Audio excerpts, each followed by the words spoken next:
What is going on YouTube? This is Lamont at large, and today I am walking in this what appears to me to be a working class neighborhood. I'm in Jacksonville, Florida. I'm walking down 2nd Street, and today I'm going to show you the house where Otis Toole grew up. If in case you don't know who he is, you may not be a fan of true crime or quote-unquote serial killers, but Otis Toole, his name is synonymous with Henry Lee Lucas. They were basically lovers, and their names are synonymous with each other. Like, they go together kind of like heroin and a needle. And as we approach the house, talk really quickly about Otis Toole. If you want to talk about horror stories when it comes to a childhood, this dude definitely had a really horrific childhood. He claimed in interviews conducted with him that he was raped as a child, that his family, his father would prostitute him to neighbors at as young an age as 5. He said he knew he was gay when he was about 10 years old. His sister and grandmother would dress him up in dresses and send him to school like that with his hair curled. I mean, this dude never even had a chance when you're being mentally and physically abused like that at a young age. But also another problem with Otis Toole is you never quite knew if he was telling the truth or not.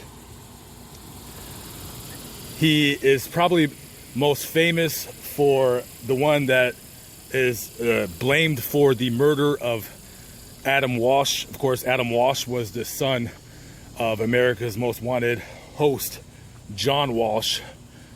Adam was kidnapped from a store in Hollywood, Florida.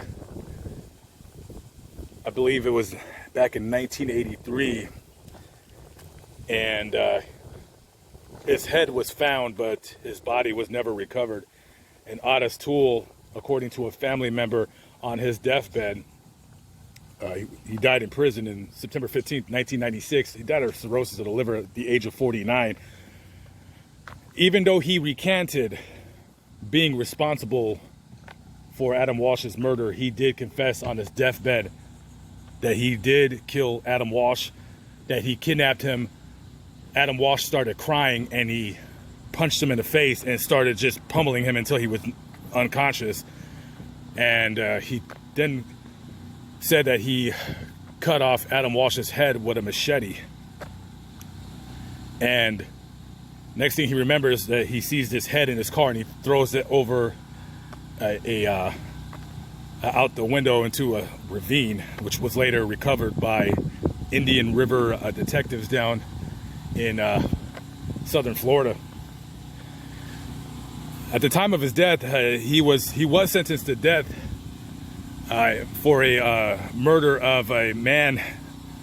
His first name was George. I don't remember his last name, but he had rented him a room in his boarding house, and he basically set the house on fire with him in it. And he was sentenced to death for that murder. Later, it was commuted to a life sentence.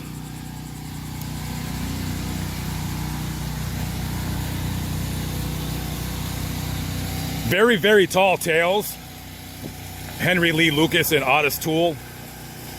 They claim they murdered up to 1,000 people, but yet he was only accused and tried and convicted for 6 murders.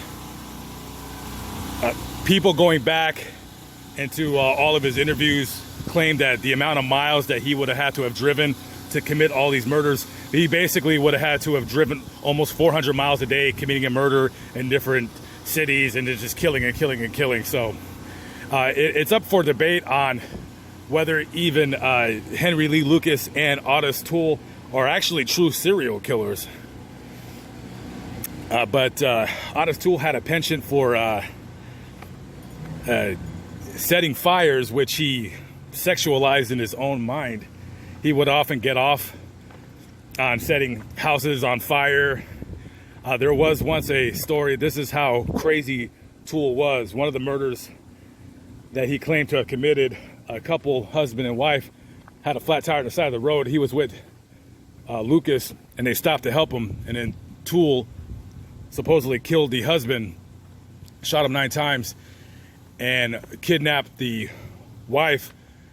And as he was driving, Lucas reportedly raped her in the back seat, and Toole got jealous and killed the woman. At the end of the day, you don't know what to believe with those 2 clowns. They're just one of these guys, just sick creeps. And this is actually the same city where, I believe in 1976, Otis Toole met Henry Lee Lucas at a soup kitchen, which is, I just passed it. I want to say it's about 2 miles from here. So anyways, this is the house where Otis Toole lived. And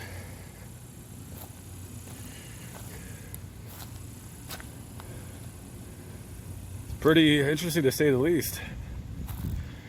I want to say back in those days, these houses, and this is a nice looking house. It's kind of a Victorian style 3-story house. Back in those days, all these houses in this area, what people would do is, because this was a lower end area, is that they would section off and make as many rooms as possible, and then they would charge, people coming through town, just vagrants, stuff like that. They would charge them, cheap rent by the week for a little tiny room, and then it'd be like 1 bathroom in each level of the house.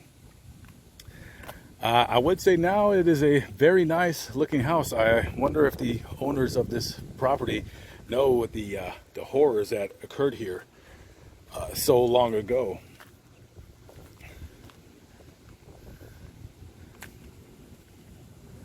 Anyways, guys, just a quick story about the scumbag that is Otis Toole, and hopefully he is where he belongs. He caused many family to have loved ones gone missing, gone away. He is still responsible, or at least a main suspect in quite a few murders. But with this guy, you couldn't just get a straight answer. And I believe in 2017, he was just in fact blamed and held responsible for Adam Walsh's death. So that case is officially closed. Otis Toole was the murderer of Adam Walsh, Anyways, guys, I'll catch up with you on the next vlog. Peace out.